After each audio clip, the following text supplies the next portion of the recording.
A invasão da sede dos três poderes em Brasília, nesse 8 de janeiro de 2023. É possível lançar um olhar para esse acontecimento histórico, para além dos posicionamentos partidários, políticos? Esse é o meu convite para você.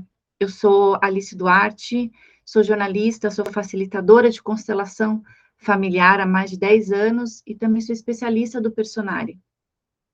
E nesse vídeo eu gostaria de propor uma reflexão a vocês, para a gente poder lançar um olhar para esses acontecimentos todos que chocaram o país, de um ponto de vista mais amplo, de uma visão sistêmica. E para começar essa conversa, eu gostaria de trazer uma história pessoal, um fato pessoal que aconteceu no dia seguinte a esse acontecimento, né, quando nós estávamos em casa assistindo ao jornal, assistindo às repercussões desse acontecimento, e eu estava com meu filho de 4 anos, obviamente filtrando algumas imagens, porque uma criança tão pequena acho que não deve ser exposta a cenas de violência, mas ele viu as cenas do vandalismo, da depredação toda do patrimônio, né, nacional, e lá pelas tantas, o meu filho fez uma pergunta, e ele disse: mamãe, por que os vândalos vestem a bandeira do Brasil se eles não gostam do Brasil? E eu publiquei essa pergunta nos stories do meu Instagram e não coloquei a resposta. E foi muito interessante porque as pessoas começaram a me mandar mensagens, né, no direct, perguntando o que eu tinha respondido para o meu filho, outras pessoas já dando a resposta do que eu deveria ter dito para ele. E a verdade é que eu não dei resposta nenhuma. Eu só elogiei a percepção dele e falei: filho, você teve. Essa é uma ótima pergunta. Você é muito observador. E eu acho que mais do que a gente ter respostas prontas, né? É a gente ficar com as perguntas. Porque eu não tinha que dar nenhuma resposta para ele ali. E nem pouco, e nem tão pouco dar uma resposta para as pessoas que me acompanham nas redes sociais, né? Eu acho que a gente tem que fazer perguntas e não se apressar nessas respostas, muito menos nas certezas. A gente tem que fazer perguntas e ficar com as perguntas. E ver para onde essas perguntas nos levam. E achei muito interessante a reflexão do meu filho, porque como uma criança inocente vê esse mundo que a gente está, de uma visão mais distanciada, eu acho que a gente tem que voltar a fazer perguntas como as crianças fazem. E não ficar tão atado às respostas prontas. Algumas pessoas no direct me responderam com essas respostas prontas. E o que eu posso dizer para vocês é compartilhar um pouco da postura que eu tenho diante de tudo isso que a gente está vivendo, que é grave, ninguém nega isso. Obviamente que eu tenho o meu posicionamento político, mas esse não é o assunto desse vídeo. Eu queria compartilhar com vocês como eu me posiciono, para além do momento do meu voto ou do meu posicionamento político, como que eu olho para tudo isso.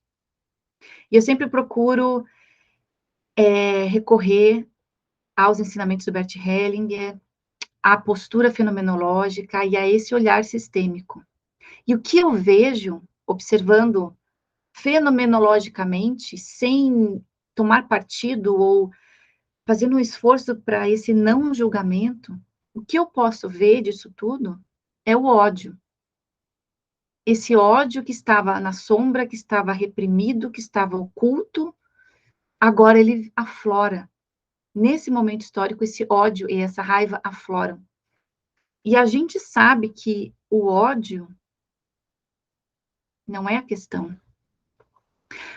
A raiva, o ódio, ele é como se fosse uma película, a embalagem de um produto.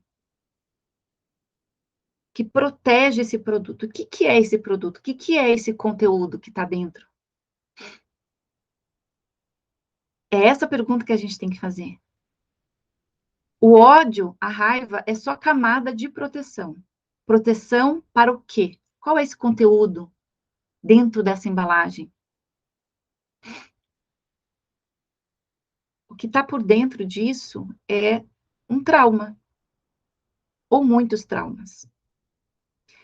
Se a gente for em cada grupo social, porque mesmo dentro desse movimento que muitos denominam bolsonarismo, ele não é um grupo coeso, existem muitos grupos dentro desse grupo.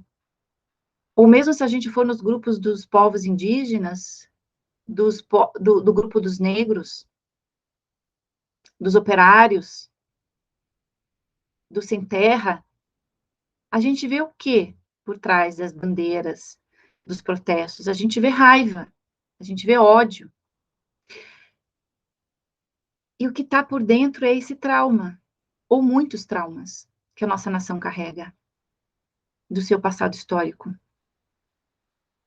Então, a gente está vendo uma grande catarse, a gente está vendo isso por para fora. A raiva, o ódio, ele traz movimento, ele sai do congelamento, porque o trauma, ele é basicamente congelamento. E o Brasil ficou adormecido por muitos anos, por centenas de anos. E a gente escondido nesse mito de que o povo brasileiro é um povo cordial. Muitos acreditaram nesse mito. Cordial ou paralisado, apático, paralisado por esse trauma. Então, a raiva esconde esse trauma, que, por sua vez, carrega o quê? O que está por trás desse trauma? Ou desses traumas, múltiplos traumas que uma nação, um grupo, um campo tão grande como o Brasil carrega. Por trás desse trauma, há dor, há tristeza. É desse núcleo de dor e de tristeza que as pessoas não querem entrar em contato. E a raiva é a proteção, é a camada de proteção para não adentrarmos nesse núcleo de dor. Mas eu vejo tudo isso e eu acolho. Quando eu vejo aqueles manifestantes, aqueles vândalos, ou como alguns gostam de dizer, golpistas ou terroristas, independente do termo a ser usado, essas pessoas estavam munidas de certeza, de senso de justiça ou de injustiça e de ódio, vingança, sentimentos de vingança. E eu olho para tudo isso e acolho no meu coração tudo isso, porque eu sei que isso vem de uma dor. Muitos vão dizer que existe manipulação por trás, e de fato existe, mas o que está por trás disso tudo? Por que as coisas chegaram a esse ponto? Por que está tendo essa catarse? Por que finalmente esse gigante Brasil saiu da apatia, saiu do congelamento? Quando alguém começa a sair do congelamento do trauma, a primeira resposta que vem é a dor, é a raiva. Porque existem 3 respostas para uma ameaça, para um trauma. Respostas do nosso cérebro reptiliano, que é luta, fuga ou congelamento. Se eu sou grande, se eu sou forte, se eu sou capaz, eu luto contra a ameaça. Se essa ameaça é grande demais ou ela é intangível, eu fujo. Se eu tenho pernas, se eu tenho força para fugir. Agora, se eu não tenho pernas para fugir, não tenho força para lutar, eu congelo. Então, essa é uma resposta muito comum ao trauma, o congelamento. Quando esse congelamento começa a derreter, começa a dissolver, existe um pequeno movimento. E esse movimento, dessa quebra desse congelamento, ele vem gradativamente. A gente vê esse movimento no Brasil acontecendo lá desde 2013, 2014, com as primeiras manifestações mais violentas, né? E o que a gente pode ler disso tudo? É que agora essa raiva está sendo colocada para fora. Precisa dessa raiva para sair do movimento de congelamento. Precisa dessa raiva para se movimentar, para colocar para fora. Mas ela ainda não é a solução. Ela ainda é camada de proteção. A solução é adentrar no núcleo da dor, da tristeza.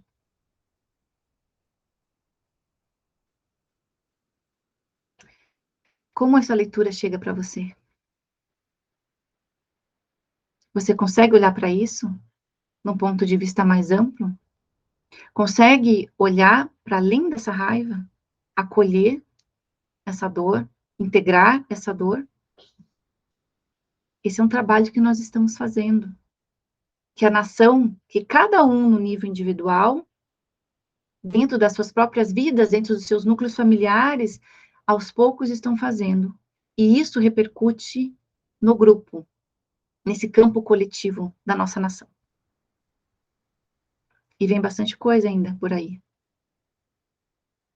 E o nosso desafio é permanecer centrado,